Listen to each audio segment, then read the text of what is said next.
Hi Srikanth Shetty. Hi Shailaja Munir ಅವರೇ. ಹೋ, ನಾನು ನಿಮ್ಮನ್ನ ಶೈಲಜಾ ಮುನೀರ್ ಅಂತ ಕರೆಯೋದ್ರಿಂದ ನಿಮ್ಮ ಗಂಡನಿಗಾಗಲಿ ಅಥವಾ ನಿಮ್ಮ ಮಕ್ಕಳಿಗಾಗಲಿ ಯಾವುದೇ ರೀತಿಯಾಗಿ ತೊಂದರೆ ಆಗೋದಿಲ್ಲ ತಾನೆ? ಯಾಕೆ ತೊಂದರೆ ಆಗುತ್ತೆ? ನಿಮ್ಮ ಗಂಡ ಆಗಿರ್ಬೋದು, ನಿಮ್ಮ ಮಕ್ಕಳಾಗಿರ್ಬೋದು, ಯಾಕೆ ಬೇಜಾರು ಮಾಡ್ಕೊಳ್ತಾರೆ? ಹೆಸರನ್ನು ಬದಲಾಯಿಸ್ಕೊಳ್ಳೋದ್ರಲ್ಲಿ, ಹೆಸರನ್ನು ಬದಲಾಯಿಸಿ ಕರೆಯೋದ್ರಲ್ಲಿ ಯಾರಿಗೂ ಯಾವುದೇ ರೀತಿಯಾಗಿ ತೊಂದರೆಗಳಾಗೋದಿಲ್ಲ. ನಿಮ್ಮನ್ನು ನಾವು ಶೈಲಜಾ ಮುನೀರ್ ಅಂತ ಬೇಕಾದರೂ ಕರಿಬೋದು, ಶೈಲಜಾ ಪ್ರದೀಪ್ ಈಶ್ವರ್ ಅಂತ ಬೇಕಾದ್ರೂ ಕರಿಬೋದು ಅಲ್ವೇ? ಶೈಲಜಾ ಅಮರ್ನಾಥ್ ರವರೇ, ಶೈಲಜಾ ಅಮರ್ನಾಥ್ ಅವರೇ, ಬೆಳಗ್ಗೆಯಿಂದ ಈ ನಿಮ್ಮ ಬುರುಡೆ ಗ್ಯಾಂಗ್ನ ಸದಸ್ಯರುಗಳು ನಿಮ್ಮದೊಂದು ವಿಡಿಯೋನ ನನಗೆ ಟ್ಯಾಗ್ ಮಾಡಿ ತಲೆ ತಿಂತಾ ಇದ್ದಾವೆ. ಹಾಗಾಗಿ ಆ ವಿಡಿಯೋಗೆ ಒಂದು ಉತ್ತರವನ್ನು ಕೊಡಲೇಬೇಕಾಗಿತ್ತು. ಉತ್ತರವನ್ನು ಕೊಡ್ತಾ ಇದ್ದೀನಿ. ನಾನು ನಿಮಗೆ ಒಂದು ಪ್ರಶ್ನೆಯನ್ನು ಕೇಳಿದ್ದೆ. ಏನಂತ ಪ್ರಶ್ನೆಯನ್ನು ಕೇಳಿದ್ದೆ? ಪೆಹಲ್ಗಾಮ್ನಲ್ಲಿ ಭಯೋತ್ಪಾದಕರು ನಿಮ್ಮ ಗಂಡನಿಗೆ ಗುಂಡಿಕ್ಕಿ ಯಾಕೆ ಕೊಂದ್ರು? ಅದೇನೆ ನಿಮ್ಮ ಸಂಬಂಧಿಕನಾಗಿರುವಂತಹ, ನಿಮ್ಮ ಪ್ರೀತಿಯ ತಮ್ಮನಾಗಿರುವಂತಹ ಬ್ರಾಹ್ಮಣನಾದ ಚಿಂತನ್ ಭಟ್ ನನ್ನ ಯಾಕೆ ಭಯೋತ್ಪಾದಕರು ಪೆಹಲ್ಗಾಮ್ನಲ್ಲಿ ಕೊಲ್ಲಿಲ್ಲ ಅಂತ. ಬಿಡಿ, ಒಂದು ಹೆಣ್ಣಾಗಿ ನಿಮ್ಮ ಕೈಯಲ್ಲಿ ಅದಕ್ಕೆ ಉತ್ತರವನ್ನು ನೀಡೋದಕ್ಕೆ ಸಾಧ್ಯವಾಗೋದಿಲ್ಲ. ಅದನ್ನು ಬಿಟ್ಟಾಕ್ಬಿಡೋಣ. ನೀವು ನನಗೆ ಒಂದು ಪ್ರಶ್ನೆಯನ್ನು ಮಾಡಿದ್ದೀರಾ. ಜೈ ಮೋದಿ ಅಂತ ಹೇಳಬೇಕಾಗಿತ್ತು, ಜೈ ಅಮಿತ್ ಶಾ ಅಂತ ಹೇಳಬೇಕಾಗಿತ್ತು, ಜೈ BJP ಅಂತ ಹೇಳಬೇಕಾಗಿತ್ತು, ಭಯೋತ್ಪಾದಕರು ಎದುರು ಬಿಟ್ಟು ಕಳಿಸ್ಬಿಡ್ತಿದ್ರು ಅಂತ. ಯಾಕೋ ಜೈ ಮೋದಿ, ಜೈ BJP, ಜೈ ಅಮಿತ್ ಶಾ, ಜೈ ಯೋಗಿ ಅಲ್ಲ, ಜೈ ರಾಹುಲ್ ಗಾಂಧಿ, ಜೈ ಸೋನಿಯಾ ಗಾಂಧಿ, ಜೈ ಪ್ರಿಯಾಂಕಾ ಗಾಂಧಿ ಅಂದಿದ್ರು ಅಲ್ಲಿ ಭಯೋತ್ಪಾದಕರು ನಮ್ಮನ್ನು ಬಿಟ್ಟು ಕಳಿಸ್ತಾ ಇರಲಿಲ್ಲ. ಅಲ್ಲಿ ನೀನು BJPನ, ನೀನು ಕಾಂಗ್ರೆಸ್ ಅಥವಾ ಬೇರೆ ರಾಜಕೀಯ ಪಕ್ಷನ ಅಂತ ನೋಡಲಿಲ್ಲ.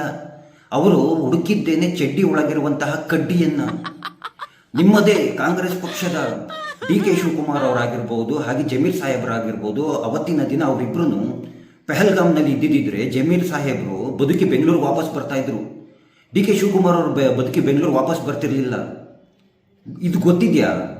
ತಲೆನಲ್ಲಿ ಬುದ್ಧಿ ಇದ್ರೆ ತಾನೆ ಇಂಥವೆಲ್ಲ ಅರ್ಥವಾಗೋದಕ್ಕೆ ನಿಮ್ಗಳಿಗೆಲ್ಲ. ಎಲ್ಲಿಂದ ಅರ್ಥ ಆಗುತ್ತೆ? ಭದ್ರತೆಯ ಬಗ್ಗೆ ಪ್ರಶ್ನೆಯನ್ನು ಮಾಡೋದು, ಎಲ್ಲಿಂದ ಬಂದ್ಬಿಟ್ರು ಭಯೋತ್ಪಾದಕರು ಒಳಗಡೆಗೆ ಅಂತ. ಇದಿರಲ್ಲ ನಿಮ್ಮಂಥವ್ರು ನಿಮ್ಮ ಸಂಬಂಧಿಕರುಗಳಿಗೆ ಅನ್ನ ಹಾಕೋದಕ್ಕೆ, ಊಟ ಹಾಕಿ ಬೆಳೆಸೋದಕ್ಕೆ. ಅದೇ ರೀತಿಯಾಗಿ ಬೇಲಿನ ಎದ್ದು ಹೊಲ ಮೇದ್ರೆ ಇನ್ನೇನಾಗುತ್ತೆ? ಸಂಬಂಧಿಕರುಗಳನ್ನು ಒಳಗಡೆ ಬಿಟ್ಕೊಂಡ್ರು ಭಯೋತ್ಪಾದಕರುಗಳನ್ನು. ರಕ್ಷಣೆಯ ಬಗ್ಗೆ, ದೇಶದ ರಕ್ಷಣೆಯ ಬಗ್ಗೆ, 370 ಬಗ್ಗೆ ಯಾವತ್ತರ ನಿಮ್ಮ ಜೀವನದಲ್ಲಿ ಕಾಶ್ಮೀರಕ್ಕೆ ಹೋಗಿದ್ದೀರಾ? 370 ತೆಗೆದಾಕೋದಕ್ಕಿಂತ ಹಿಂದೆ ಹೇಗಿತ್ತು? ನಮ್ಮ ಭಾರತೀಯ ಹೆಮ್ಮೆಯ ಸೈನಿಕರ ಮೇಲೆ ಕಲ್ಲುಗಳನ್ನು ತೂರ್ತಾ ಇದ್ರಲ್ಲ. ಕಲ್ಲುಗಳನ್ನು ತೂರಬೇಕಾದ್ರೆ ನೀನು ಹಿಂದೂ ಸೈನಿಕನ, ಮುಸ್ಲಿಂ ಸೈನಿಕನ, ಕ್ರಿಶ್ಚಿಯನ್ ಸೈನಿಕರ ಅಂದ್ಬಿಟ್ಟು ನೋಡ್ಬಿಟ್ಟು ಕಲ್ಲು ತೂರ್ತಾ ಇದ್ರ. ಯಾಕೆ ಕಲ್ಲು ತೂರ್ತಾ ಇದ್ರು? ಶೈಲಜಾ ಅಮರ್ನಾಥ್ ಅವರೇ, ಒಬ್ಬ ಭಯೋತ್ಪಾದಕನಿಗಾಗಿ ರಾತ್ರೋರಾತ್ರಿ ಕೋರ್ಟ್ ಬಾಗಿಲು ತಡ್ತವ್ರು ಯಾರು? ಕಾಶ್ಮೀರದಲ್ಲಿ ಹೆಣ್ಣು ಮಕ್ಕಳನ್ನು ಬರ್ಬರವಾಗಿ ಹತ್ಯೆಯನ್ನು ಮಾಡಿ ಅವರ ಮೇಲೆ ಅತ್ಯಾಚಾರವನ್ನು ನಡೆಸಿ ಅವರ ಮಾರಣ ಹೋಮವನ್ನು ನಡೆಸ್ಬಿಟ್ರಲ್ಲ. ಅಂತಹ ಭಯೋತ್ಪಾದಕನನ್ನು ಪ್ರಧಾನಮಂತ್ರಿ ಕಚೇರಿಗೆ ಕರ್ಕೊಂಬಂದು ಸನ್ಮಾನ ಮಾಡಿದವರು ಯಾರು? ನಾಚಿಕೆ ಆಗೋದಿಲ್ವಾ? ಕೋಪ ಬರೋದಿಲ್ವಾ ಇದನ್ನೆಲ್ಲ ಪ್ರಶ್ನೆಯನ್ನು ಮಾಡೋದಕ್ಕೆ? ಕೋರ್ಟ್ ಬಾಗಿಲನ್ನು ತಟ್ಟೋದಕ್ಕಾಗುತ್ತೆ? ರಾತ್ರೋರಾತ್ರಿ ಒಡಗೋಡೋಗಿ ಭಯೋತ್ಪಾದಕರ ಪರವಾಗಿ ಲಾಯರ್ಗಳನ್ನ ನೇಮಿಸೋದಕ್ಕಾಗುತ್ತೆ? ಇಂತಹ ವಿಚಾರಗಳು ಬಂದಾಗ ಕೋಪ ಬರೋದಿಲ್ಲ? ಏನು ಪ್ರಶ್ನೆಗಳ ಮೇಲೆ ಪ್ರಶ್ನೆಗಳು ಇದೆಯಾ ನಿನ್ನ ಬಳಿ? ಇಂತಹದಕ್ಕೆ ಉತ್ತರ ನಾನು ಮರ್ಯಾದೆನ ಕೊಟ್ಟೆ ಮಾತಾಡಿದ್ದೀನಿ. ನನಗೂ ಬರುತ್ತೆ ಓಕೆ ಏನೇ ಅಂತ ಪ್ರಶ್ನೆಗಳನ್ನು ಮಾಡೋದಕ್ಕೆ. ನೀನು ನಾವುಗಳು ಆರಾಧಿಸುವಂತಹ ಪ್ರಭು ಶ್ರೀರಾಮಚಂದ್ರರನ್ನು, ನಾವುಗಳು ಪೂಜಿಸುವಂತಹ ಹನುಮಂತನನ್ನು ಸಲಿಂಗಿ ಅಂತ ಕರೆದಿದ್ದಂಥವಳು ತಾನೇ ನೀನು. ಈ ರೀತಿಯಾಗಿ ಕರೆದಂತಹ ನಿನ್ನ ಬಾಯಿಗೆ ಅಲ್ಲಿ ಯಾವುದಾದ್ರೂ ಹಳೆ ಎಕ್ಕಡವನ್ನು ಹಾಕಬೇಕು.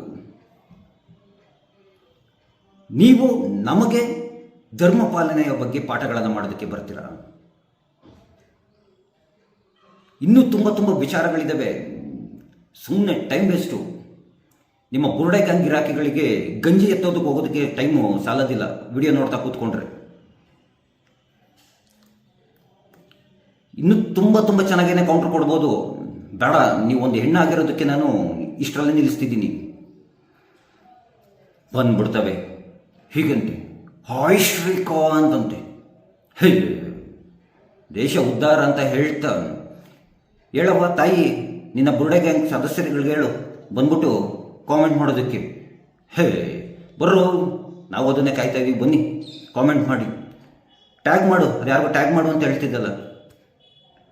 ಇಂಥವರ ಬಗ್ಗೆ ಒಂದು ಸ್ವಲ್ಪ ಎಚ್ಚರವನ್ನು ವಹಿಸಿ.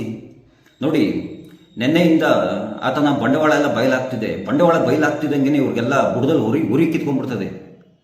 ನಿಮ್ಮ ಯೋಗ್ಯತೆಗಳಿಗಿಷ್ಟು ಬೆಂಕಿ ಹಾಕ, ದೇಶ ಅಭಿಮಾನ ಅನ್ನೋದಿಲ್ಲ, ಸ್ವಂತ ಧರ್ಮದ ಮೇಲೆ ಗೌರವ ಅನ್ನೋದಿಲ್ಲ, ಯಾವ ಬಿಸಾಕುವಂಥ ಗಂಜಿ ಕಾಸಿಗಾಗಿ ಎಂಜಿಲ ಕಾಸಿಗಾಗಿ ಬಂದ್ಬಿಡ್ತವೆ ಸೋಷಿಯಲ್ ಮೀಡಿಯಾದಲ್ಲಿ.